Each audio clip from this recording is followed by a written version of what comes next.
kabajamtoota daawwattoota keenya akkam jirtan kun miidiyaa siinani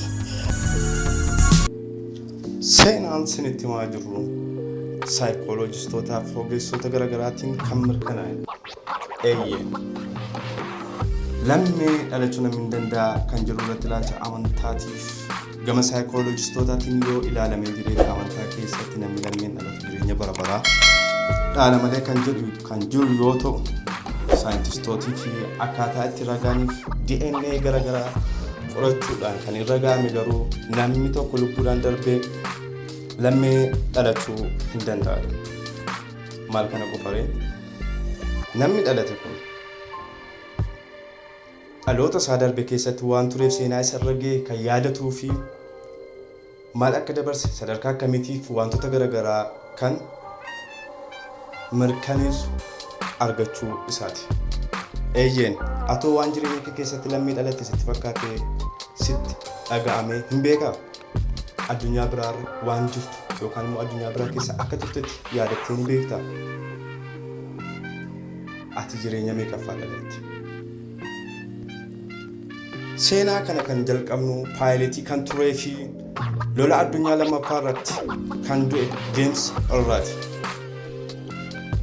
Xiyyaara baliisisuu akka hawwima. Daa'imni kun daa'ima waggaa lamaa ta'e kan jiru yoo ta'u akka dubbatutti waraana addunyaa lammaffaa irratti xiyyaarri isaa dhahamee akka lubbuun isaa wareegamte.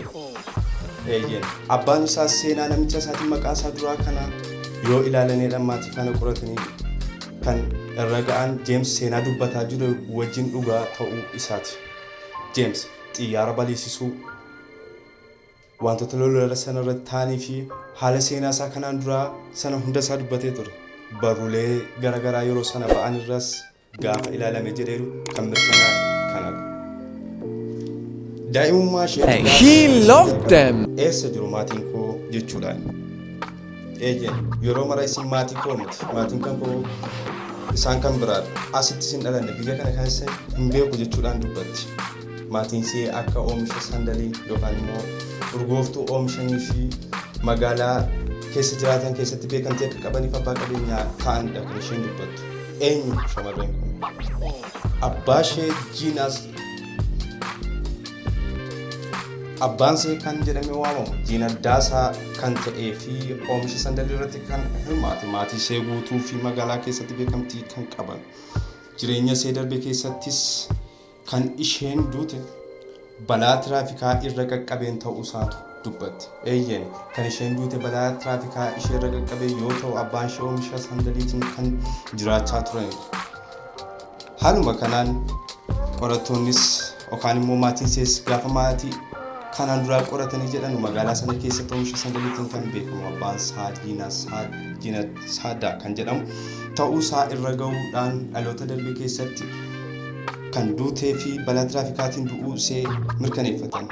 Kanumaan DNA ishee qoratanii du'a isa darbeetiif sa'a ammaa kana tokko ta'uu isaa mirkaneeffatan. Kuneemaan magaalaa sana keessatti maatiin ishee sandalii kan oomishan ishee qofa ta'uu isaa kan irra ga'amedhas.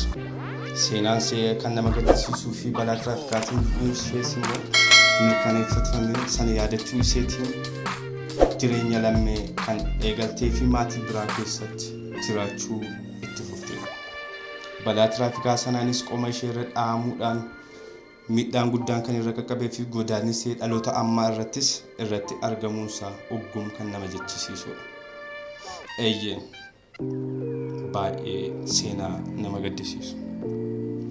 Seenaa kan biraatiin immoo yeroo dhumnu obbolaawwan lakkoon lamaan balaa konkolaataatiin lubbuun isaanii addunyaarraa dabartu. Seenaan kunis baay'ee kan nama gaddisiisuu fi du'a isaanii immoo dhaloota lammii keessatti kan yaadatanii fi qorannoodhaan kan irra ga'amee mirkaneeffatamedha. Ragaan saayikooloojistoota biraa dhufee fi akkasumas qorannoon DNA fi wantoota garaagaraa gaazexaabee kan ta'an umrii isaanii daa'imummaa keessatti du'a isaanii yaadachuun ragaan kun akka mirkanaa'u kan taasisedha. Mana haaraa itti galanii fi kanaan dura keessa jiraachaa jiran kan yaadatan yoo ta'u daa'imni kun haadhuma isaaniirraa dhalattoota lakkuu ta'anii ammas deebi'anii kan dhalatanidha. Mana kanaan dura keessa jiraachaa turanii fi kubbaa ittiin taphachaa turanii maqaa jarri jedhanii waaman kan dubbatanidha. Eeyyee mana keessa jiraachaa turan akka abjuu taatee itti kan mul'achaa turtee fi maal akka fakkaatu kan dubbachaa turanidha daa'imoonni kun lamaan.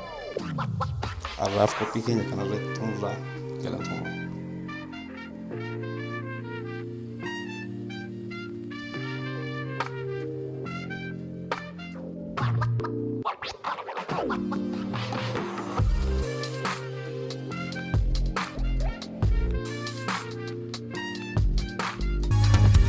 kabajamtoota daawwattoota keenya kan jirtan kun miidiyaa siinani